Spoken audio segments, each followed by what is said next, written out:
రైతాంగానికి ఆర్థికంగా అండగా నిలవాలన్నదే ఈ ప్రభుత్వ లక్ష్యం. సాగునీరు, ఉచిత విద్యుత్తు, రైతు భరోసా, రైతు బీమా, రుణమాఫీ పథకాలతో పాటు సకాలంలో ఎరువులు, విత్తనాలు అందిస్తున్నాం.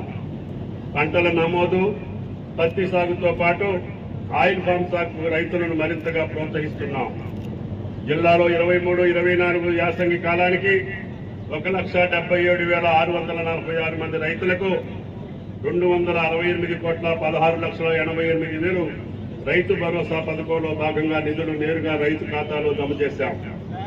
24-25 వానాకాలం రైతు భరోసా పథకంపై ఇంకా మార్గదర్శకాలు రావాల్సి ఉంది. రైతు బీమా కింద మరణించిన 645 రైతు కుటుంబాలకు 5 లక్షల చొప్పున 32,25,00,000 ఆర్థిక సాయాన్ని అందించాం. పంట రుణమాఫీ పథకంలో భాగంగా 2024లో మొదటి విడత 1,00,000 వరకు 28,018 మందికి రైతులకు 132,06,83,000 రూపాయలు, రెండో విడతలో 1,50,000 వరకు రుణం ఉన్న 16,377 మంది రైతులకు 137,21,96,000 రుణమాఫీ చేశామని చెప్పడానికి చాలా సంతోషంగా ఉంది. జిల్లాలో మొత్తం 44,495 మంది రైతులు 269,28,80,00,000 రూపాయలు నేరుగా రైతుల ఖాతాలో జమ చేసి రైతు ప్రభుత్వాన్ని నిరూపిస్తున్నాం. నేడు గౌరవ ముఖ్యమంత్రి రేవంత్ రెడ్డి గారి చేతుల మీదుగా 2 లక్షల రూపు మూడో విడత రుణమాఫీ కార్యక్రమాన్ని విజయవంతంగా చేపట్టబోతున్నాం. ఉద్యానవన శాఖ, ఆయిల్ ఫామ్ సాగు రైతులకు వరప్రసాదాన్ని. ఒకసారి పెట్టుబడి పెడితే 30 సంవత్సరాల వరకు పంట తీసుకునే ఏకైక పంట పామాయిల్.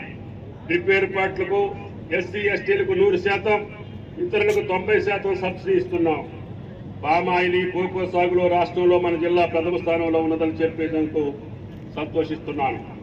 జిల్లాలో 65,687 ఎకరాల్లో పామాయిల్ పంట సాగు అవుతున్నది. పామాయిల్ పంట సాగు పరిశీలనకు మన రాష్ట్రం నుండే కాక ఇతర రాష్ట్రాల నుండి రైతులు జిల్లాకు వస్తున్నారు. సీతారామ ఎత్తిపోతల పథకం, గోదావరి జలాల సద్వినియోగంతో 2 పంటలకు పుష్కలంగా సాగునీరు అందించేందుకు 13,058 కోట్లతో సీతారామ ఎత్తిపోతల పథకం చేపట్టాం. మన జిల్లాలో ప్రవహిస్తున్న గోదావరి నీటిని సద్వినియోగం చేసుకుంటూ మన జిల్లాతో పాటు ఖమ్మం, మహబూబాద్ జిల్లాలోని 6,74,000 ఎకరాలకు సాగునీరు అందించనున్నాం. ఈ రోజు గౌరవ ముఖ్యమంత్రి గారిచే లాంఛనంగా ప్రారంభించబోతున్నాం. సీతమ్మ సాగర్ బహుళాత్మక సాధక ప్రాజెక్టు అశ్వాపురం మండలం అమ్మగారిపల్లి గ్రామం వద్ద 36.57 టీఎంసీల నీటి నిల్వతోటి 320 మెగావాట్ల విద్యుత్ ఉత్పత్తి సాధనకు సీతమ్మ సాగర్ బహుళాత్మక సాధక ప్రాజెక్టు చేపట్టాం. సమీప గ్రామాల ప్రజల రక్షణకు గోదావరికి ఇరువైపులా 50 కిలోమీటర్ల వరకు రక్షణ కూడా నిర్మించుకున్నాం. ప్రాజెక్టుకు అవసరమైన భూసేకరణ ప్రక్రియ పూర్తి చేశాం. మత్స్యశాఖ, మార్కెటింగ్ శాఖ, సహకార శాఖ, పౌర సరఫరాల శాఖ, అదేవిధంగా అన్ని వృత్తుల వారికి, చేతి వృత్తుల వారికి ఇతోధికంగా రాష్ట్ర ప్రభుత్వం పక్షాన అక్కడున్నటువంటి నిరుద్యోగ యువకులకి ఈ ప్రభుత్వం చేయూతనిచ్చి ముందుకు తీసుకుపోతుందని చెప్పి విజ్ఞప్తి చేస్తున్నాను. అదేవిధంగా విద్యుత్ శాఖ ప్రభుత్వం పేద ప్రజలకు అండగా నిలవాలని గృహజ్యోతి పథకం తెచ్చాం.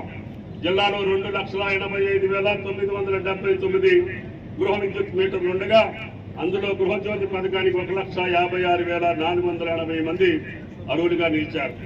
ఇందులో 1,43,025 మందికి జీరో బిల్లుల ద్వారా ఉచిత విద్యుత్ పథకాన్ని అమలు చేస్తున్నాం. ఇందుకు గాను 24,40,00,000 సబ్సిడీని ప్రభుత్వం చెల్లిస్తుంది. పరిశ్రమల శాఖ కూడా పెద్ద ఎత్తున చేయూతనిచ్చి 14.65 కోట్ల రూపాయల సబ్సిడీ మంజూరు చేసి 290 మందికి ఉపాధి కల్పించాం. జాతీయ గ్రామీణ అభివృద్ధి, ఆసరా పింఛన్లు, అట్టడుగు వర్గాలకు, నిస్సహాయులకు, అన్నార్థులకు జీవన భద్రత కల్పిస్తున్నాం. జిల్లాలో 1,18,074 మందికి ప్రతి నెల 26,60,00,000 రూపాయల పింఛన్లు చెల్లిస్తున్నాం.